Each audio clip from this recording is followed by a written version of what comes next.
First tonight, the Mexican drug cartels kill one American every 8 minutes with the fentanyl they push on our country.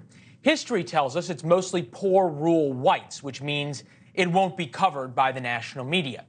By the time this program ends, we hope you stay with us for the whole time, 8 Americans will die. Coincidentally, the same number of Americans, 8, died this week in mass shootings by the most liberal definition of mass shootings. Of course, the fentanyl deaths are not covered. The mass shootings are. So tonight we decided to try something different. We're going to cover fentanyl tonight the way most television networks cover mass shootings. Here we go.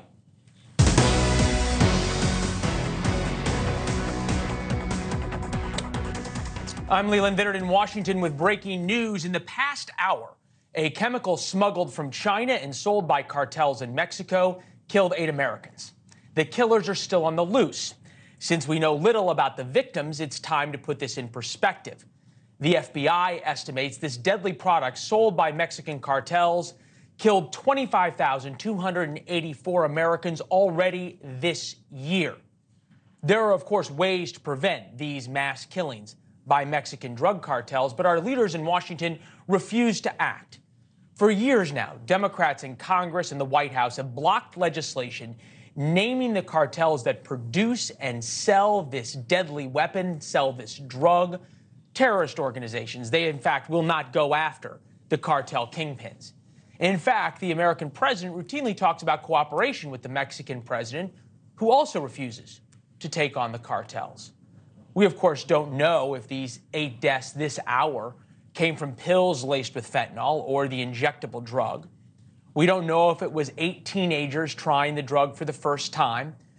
Again, we don't know who sold them the drugs, but we know exactly where it came from. Here's the DEA administrator talking about who the Mexican cartels kill with fentanyl. Many of them didn't know they were taking the deadliest drug our country has ever seen. They didn't know that the prescription pill they bought from a dealer on social media was fake and actually contained fentanyl.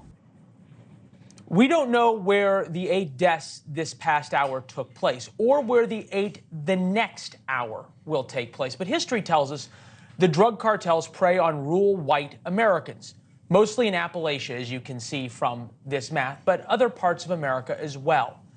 As we continue our breaking news update, we are now 6 minutes into the show. So the FBI estimates the death toll from the Mexican cartels will rise over the next hour. In fact, just in the next couple of minutes. Part of the problem is there are just so many loopholes to getting fentanyl into America, much like the loopholes for buying guns. The Border Patrol is too busy with illegal immigrants often to stop the flow of fentanyl in. So now it's sadly up to state officials to act where Washington won't. We bring in Idaho Governor Brad Little, who's now sending some of his state patrol to the southern border. Governor, why is it that state officials and local officials are having to take on this crisis, take on essentially these murders, when Washington won't act? Well, we're doing our job to protect the citizens of Idaho from this scourge of fentanyl that's just exploding all over the country. And we know it's coming from the drug cartels. Yeah, there's no question where it's coming from. And we've talked a lot about declaring them terrorist organizations. I'm wondering a little bit about why something that is killing 1,000 times more Americans than quote unquote mass shootings, by however you want to define them, doesn't get any coverage. 281 people have died in mass shootings, according to the Gun Violence Archive so far this year. 25,284 deaths from fentanyl this year.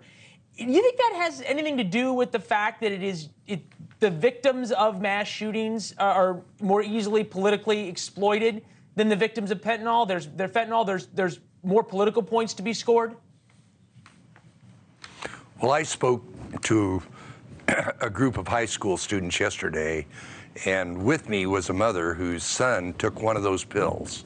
Unbeknownst to him, it was a pill that that he bought over the internet that was one of those lace pills that came from the drug cartels in Mexico. And I was actually on the DEA website this afternoon, and they point out the two cartels in Mexico that are doing that, and what's about to take place in just not too many hours from now is more chaos on the border, which means more opportunity for those drugs to be smuggled into all over the United States. We kind of know the routes. A lot of it's going to the east in the Midwest, but a lot of it is coming up through California, through the Intermountain West and across, and we're having kids die in Idaho as a result of that.